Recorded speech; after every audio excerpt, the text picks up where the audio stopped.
Okay, go. Hi, I'm Randolph Velasquez.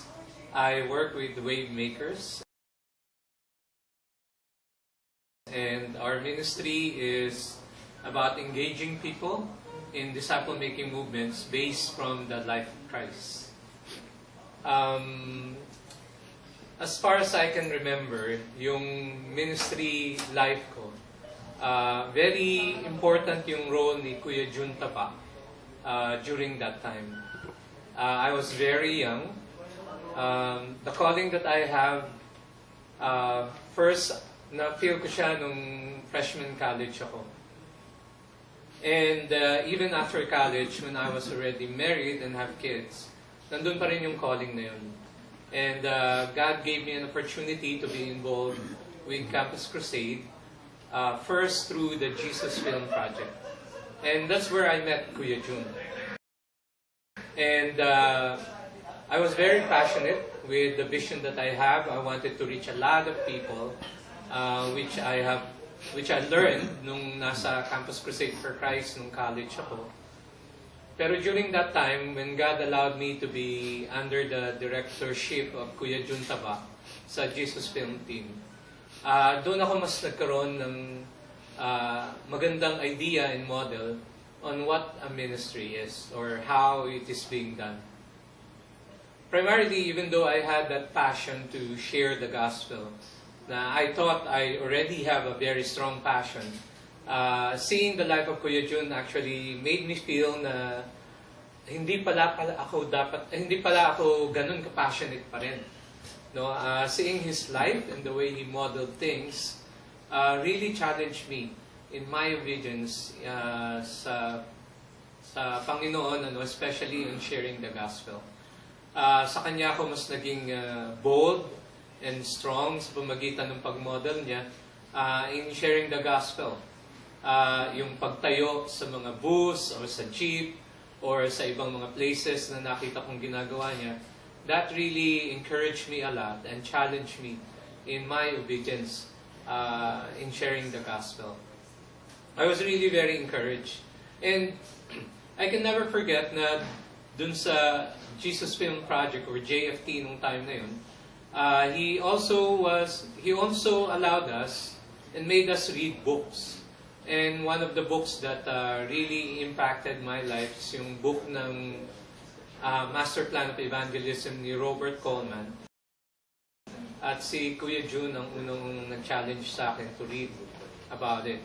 And that really gave me a more world view of what ministry is all about. And it's not just all about evangelism. It's really sharing the gospel and helping people in their faith to grow and putting them in the foundation and also equipping them and helping them to do the same thing. And I personally believe that that's where God has really rooted me when it comes to embracing evangelism.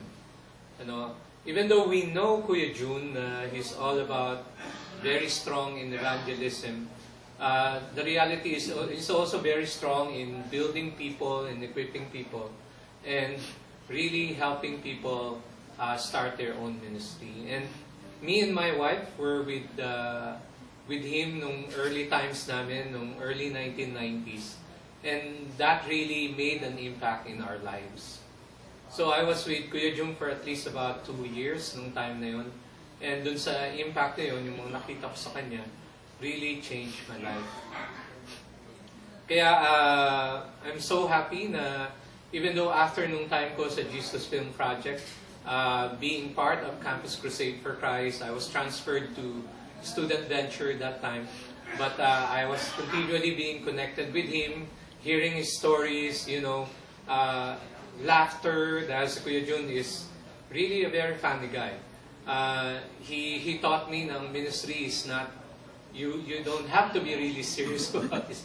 What I mean is that, ministry is fun. Ministry is really hilarious as well. Seeing the reality of life and learning to laugh about things that are happening around, even in serious things. Kaya I'm thanking God dahil nabalanse yung buhay ko na yun. Dahil ako medyo may pagka-serious yung dating ko eh. And Kuya Jun allowed me to see na this is the other side of, doing ministry and seeing the ministry in different light. With, especially from people like me or persons like me. So my wife and I really are very blessed to have him and know him. And nag-interact kami with him. Yung pag-share niya ng mga dinedevelop niya ng materials throughout the years, yung books, yung mga kwento niya about church planting, training and ministries. He's so open to share those things at mag-discuss kami sa mga bagay na yan as we see each other. So he's really have been with us the whole time. Kaya Kuya Jun, in light of all these things that is happening to you right now, I personally believe that God has a very wonderful plan for your life. We don't know how is that exactly, but I personally believe God has used you to millions of people and can use you still